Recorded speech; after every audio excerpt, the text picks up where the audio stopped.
ঠিক তেনেধৰণে বাকী বিভাগবিলাকেও একেধৰণে বহুতো কাম হাতত লৈছে। সাধাৰণতে যেতিয়া টি ৱেলফেয়াৰ ডিপাৰ্টমেণ্টক প্ৰশ্ন কৰা যায় তেওঁ নিজৰ বিভাগটোৰ উত্তৰ দিয়ে, কিন্তু আৰু বহুতবিলাক কাম আমাৰ বিভাগসমূহে কৰি আছে। মই ভাবোঁ যে তাৰ এটা সম্যক আলোচনা কেতিয়াবা আমাৰ বিধানসভাত হ'ব লাগে। মই দুটা কথা উল্লেখ কৰিছোঁ যে এই বছৰ যি ৰিক্ৰুটমেণ্ট হৈ আছে, অৰ্থাৎ 10 মে তাৰিখে যি শিক্ষকৰ নিযুক্তি হ'ব, 10 মে তাৰিখে যি হেল্থ ডিপাৰ্টমেণ্টৰ নিযুক্তি হ'ব, 10 মে তাৰিখে যি পুলিচৰ নিযুক্তি হ'ব, 10 মে তাৰিখে যি 3rd গ্ৰেড আৰু 4th গ্ৰেডৰ নিযুক্তি হ'ব, প্ৰথমবাৰৰ বাবে অসমৰ চাহ বাগিচাত বা আদিবাসী সমাজৰ বাবে আমি 3% চাকৰি পোনপটীয়াভাৱে ৰিজাৰ্ভেশ্যন কৰিছোঁ, যিটো এটা ঐতিহাসিক কথা। অৰ্থাৎ আজি যে 50,000 যদি চাকৰি হয়, 3% চাকৰি ডিৰেক্টলি মেৰিটত যি পাবতো পাবই, মেৰিটত পোৱাৰ উপৰিও OBC হিচাপে যি পাবই, এইখিনিৰ উপৰিও 3% চাকৰি ডাইৰেক্টলি আমাৰ আদিবাসী আৰু চাহ জনজাতি সম্প্ৰদায়ৰ লোকৰ বাবে আমি সংৰক্ষণ কৰিছোঁ। এম্পাৱাৰমেণ্টৰ ক্ষেত্ৰত ই এটা ঐতিহাসিক ঘটনা, যিটো আমি আগতে কেতিয়াও চিন্তা কৰিব পৰা নাছিল। ইয়াৰ পিছত আপুনি অধ্যক্ষ মহোদয় জানে যে আমাৰ ৰাজ্যত 100খন হাইস্কুল প্ৰথমবাৰৰ বাবে আমি চাহ বাগিচাত স্থাপন কৰিছোঁ। অসমীয়া মাধ্যমৰ স্কুল, বহুতে স্কুল বন্ধ কৰা বুলি কৈ থাকে, স্কুল খোলা খবৰবিলাক যি কাৰণতে নহওক শিৰোনামাত নাহে। 100খন স্কুল আজি আমি চাহ বাগিচাত খুলিছোঁ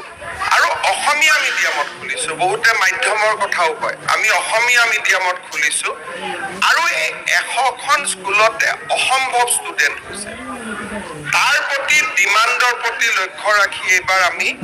আৰু 100খন নতুনকৈ হাইস্কুল স্থাপনৰ কামত আগবাঢ়িছোঁ। যোৱা কেইদিনমান আগতে আমাৰ ছ'চিয়েল মিডিয়াত এটা নিউজ চাৰ্কুলেট হৈছে, অমুক স্কুল বন্ধ কৰিছে, 64খন স্কুল। কিন্তু সেই ছ'চিয়েল মিডিয়া পোষ্টত লিখা নাই যে নতুনকৈ 200খন স্কুল খুলিছেও চৰকাৰে। আজি চাহ বাগিচা সম্প্ৰদায়ৰ কাৰণে 200খন স্কুল আমাৰ স্থাপনৰ কাম আগবাঢ়িছে আৰু এই বছৰৰ মানে আমি অহা জানুৱাৰী মাহত আমি শেষ কৰিম। এই বছৰ আমি সিদ্ধান্ত লৈছোঁ, অহা বছৰ আমি আৰম্ভ কৰিম 10খন অসমত কলেজ কৰিম, য'ত নেকি অকল বাগিচা লৰাই।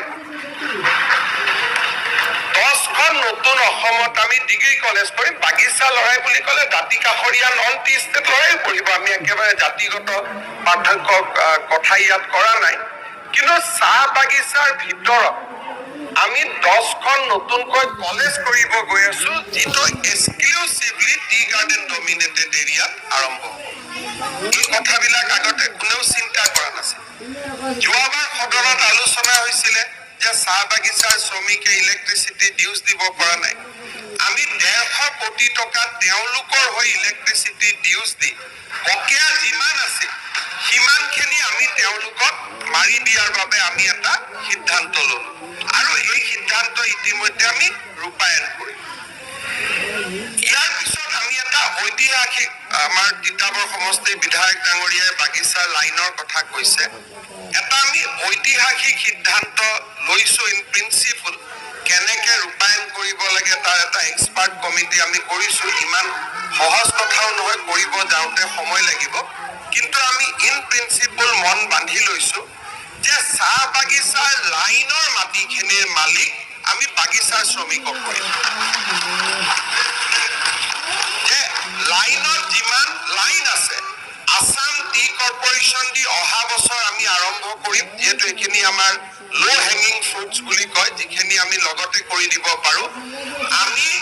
চাহ বাগিচাৰ শ্ৰমিক যি লাইনত আছে, এই লাইনৰ মাটিৰ মালিক বাগিচাৰ মালিক, তেওঁলোকৰ পৰা আমি আনি বাগিচাৰ মালিকৰ পৰা আনি মই আমাৰ তিতাবৰ সমষ্টিৰ বিধায়কো বাগিচাৰ মালিক মই অনুৰোধ কৰিম যে আপোনালোকে দান কৰি দিয়ে আৰু মই সকলোকে অনুৰোধ কৰিম যে আমি যেতিয়া এই চাহ বাগিচাৰ মাটিৰ মালিক লাইনৰ মালিক আমি বাগিচাৰ শ্ৰমিকক কৰিব পাৰিম তেতিয়া লাইনখিনি আমি পঞ্চায়ত হিচাপত আজি বোলে সোলাৰ লাইট কালি বোলে ৰাস্তা কালি বোলে প্ৰধানমন্ত্ৰী আৱাস যোজনাৰ ঘৰ আপুনি কোৱাৰ দৰে আমি ইয়াক এটা কলনীলৈকে আমি ৰূপান্তৰ কৰিব পাৰিম কিন্তু বাগিচাৰ মালিকৰ হাতত থকালৈকে আমি কেতিয়াও নোৱাৰো নৱেম্বৰ মাহত আশা কৰো কিমান টকা খৰচ হ'ল কি হ'ল সেইবিলাকলৈকে নগৈ পেলাই আপোনালোক সকলোৱে আহিব নৱেম্বৰ মাহত আমি সৰু সজাই ষ্টেডিয়ামত আমি ৮,০০০ ঝুমুৰ ছোৱালী ঝুমুৰ গোৱা ল'ৰা ছোৱালীৰে আমি ইয়াত ঝুমুৰ প্ৰদৰ্শন কৰিম ৯,০০০ ছোৱালীয়ে একেলগে ঝুমুৰ প্ৰদৰ্শন কৰিব আমি বিশ্ব মানচিত্ৰত ঝুমুৰ লৈ যাম তাৰ পিছত আমি কোকৰাঝাৰত আমি আমাৰ বাগৰুম্বা নৃত্যৰ ওপৰত আমি কাম কৰিব গৈ আছো চাহ বাগিচাক ইমান ফোকাছ আগত কেতিয়াও দিয়া হোৱা নাছিল এই বছৰ আমি ৯০০খন চাহ বাগিচা লাইনৰ ৰাস্তা বনাবৰ কাৰণে ৯০০ কোটি টকা অনুমোদন দিছো কেতিয়াবা কেতিয়াবা আপোনালোকে কৈছে যে মই আনিছো লগত ক'ব যে মুখ্যমন্ত্ৰীৰো অলপ চলপ ক'বাত বৰঙণি আছে বুলি আমাৰ যোৰহাটৰ সংসদসকলে কৈ দিয়ে তিতাবৰৰ বিধায়কে কৈ দিয়ে আমি আনিছো বুলি মই কৈছো আপোনালোকে আনিছে আপোনালোকৰ সমান প্ৰতিযোগিতা কৰাৰ মোৰ সাহসো নাই মই অতি সৰু মানুহ কিন্তু লগত কৰবাত যেন ময়ো অলপ জোৰটো দিছো সেইটো অলপ কৈ দিব নহ'লে অসুবিধা হৈ যায় যি নহওক ইয়াৰ পিছত আজি জল জীৱন মিছনৰ স্কিম প্ৰত্যেকখন চাহ বাগিচাত কৰা হৈছে এইবাৰ এটা খুব ডাঙৰ আমি কেন্দ্ৰীয় চৰকাৰৰ পৰা সহায় পালো বাগিচাৰ স্কুল আৰু বাগিচাৰ হস্পিটেলখিনিক ঠিক কৰিবৰ কাৰণে মোদী ডাঙৰীয়াই ১,০০০ কোটি টকা অসম আৰু পশ্চিমবংগৰ কাৰণে দিছে তাৰে ৭৫০ কোটি টকা বা ৭০০ মই একজেক্ট মনত নাই ৭০০ কোটি টকা স্পেচিয়েল টু অসম ৩০০ কোটি টকা পশ্চিমবংগৰ কাৰণে ৭০০ কোটি টকা অসমৰ কাৰণে ইয়াৰ ফলত বাগিচাৰ হস্পিটেল বাগিচাৰ এম্বুলেন্স বাগিচাৰ স্কুল এইখিনিত আমি এটা নতুনকৈ অলপ ১,০০০ বা ৭০০ কোটি টকা হাতত পালে আমি কৰা কামবিলাক আৰু সাহসেৰে কৰিব পাৰো এই এটা নতুন কাম আমি এই বছৰ কৰিব পাৰিম ৰূপেশ গোৱালা ডাঙৰীয়াই কৈছে যে দয়াল দাস পানিকা আঁচনি এই দয়াল দাস পানিকা আঁচনিত ২৬,০০০ এপ্লিকেশ্যন পেণ্ডিং হৈ আছে কিন্তু সঞ্জয় কিষাণ ডাঙৰীয়াৰ বাজেটত ৬,০০০ দিব পৰা আছে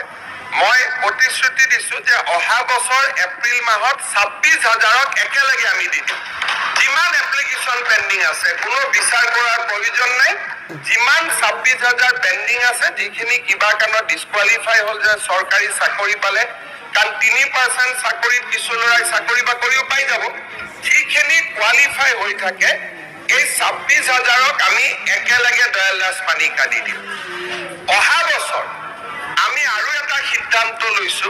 যে ৮ লাখ বাগিচাৰ ৮ লাখ বাগিচাত শ্ৰমিক আছে এই ৮ লাখ বাগিচাৰ শ্ৰমিকক প্ৰত্যেকজন শ্ৰমিকক আমি এটা নগদ ধন দিম যাতে তেওঁলোকে ল'ৰা ছোৱালী শিক্ষাৰ কাৰণে বিনিয়োগ কৰিব পাৰে কি কৰিম কি নকৰিম এইটো অহা বছৰ বাজেটত আহিব কিন্তু তাৰ আমি ইতিমধ্যে পৰিকল্পনা কৰিছো যে ৮ লাখ বাগিচাৰ শ্ৰমিকক আমি একেলগে দিম আৰু নেক্সট ৩ বছৰ দিম